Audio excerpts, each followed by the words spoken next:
In Saudi Arabia. CNN's Carl Rochelle is here with me, just came up. Carl, I know we can't be very specific given these restrictions, but within those parameters, what did you see? Well, what I saw, I didn't see anything hit. I looked almost straight above us. There's a vapor trail coming from my right to my left, and there's a cloud of something. It looks like it might have been an explosion, a cloud. I'd say... You take it. Okay. All right. My apologies for that. He's putting on a gas mask. There hasn't been any gas dropped here that we could tell. You smell anything? No. You may smell some of the fumes from a missile exhaust going off. And strategic warm water port for a country where much of its coastline is frozen in by ice, especially during the winter months. Part of why it is so valuable to Russia to have the Crimean Peninsula as a place where its Navy can move in and out of. And on top of that, and I'll remind you again, this is a U.S. Navy destroyer, the Truxton, that sails normally out of Norfolk, Virginia. On top of that, the Russian military at this point is blockading a number of Ukrainian naval vessels, in the Crimea at their home port. There's actually scuttled at least 2 ships to keep Ukrainian Navy ships from being able to move out from there. Earlier this week, announcing that the U.S. would step up joint air patrols over the Baltic Peninsula. That's a clear sign of support to Estonia, Latvia, Lithuania, and Poland, 4 former Soviet satellite states, all very concerned right now, Jake, about the Russian military moves into Ukraine and into the Crimean Peninsula. Jake?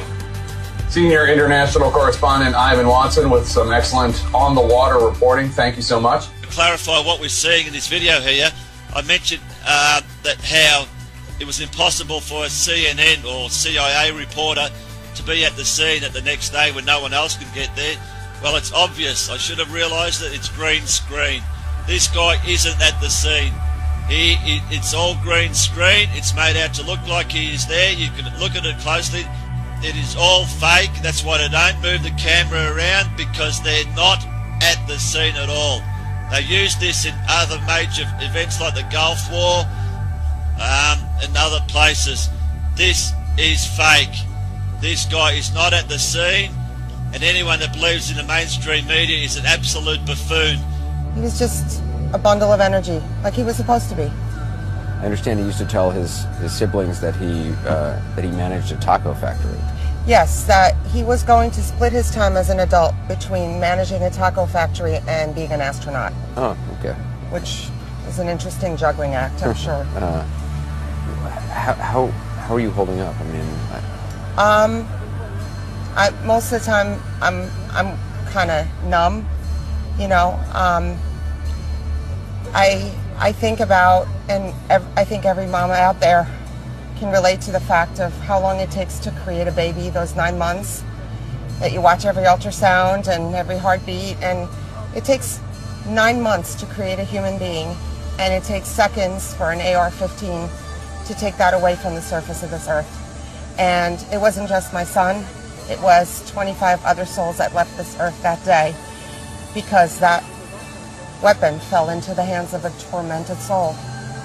And 10 people were killed, though there is one report now saying 11 people were killed in that blast, but we know 10 members of one family. Also 2 media centers built. Whoa! That was a rather large explosion. Yeah. That occurred, just look out here, I can't actually see where the impact of that was. It's actually set off a number of car alarms. But that was probably the largest explosion that we've heard just in the past, really in the past hour. There have been a number of explosions in the last hour or 2, but that one was pretty loud. We actually, the rockets continue to be fired from Gaza toward Israel. About 3 or 4 hours ago, there was actually quite a large rocket that was fired very close to, very close to this building where we are right now. Whoa. Take him now, take him now, take him now. Somebody take him now.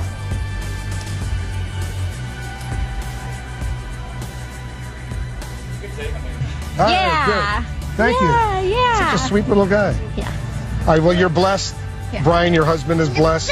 Anders is Brian, blessed. Brian. Yeah, Brian. You like Brian, huh? That's your dad. But we're happy you're here. You guys did a great job. Yeah. And I guess you got to thank the Lord, right? Yeah. Do you thank the Lord for that split-second decision? I'm actually an atheist. Oh, you are? All right, don't thank the Lord. But you made the right call. Yeah. We're so happy that you're happy. A nice story. You see the balls. Yeah. The bowling balls. All right, he's 18 months old, and he's going to have a happy, happy life. Yeah. All right, Rebecca, thank you. Yes, thank Brian, too. Yeah.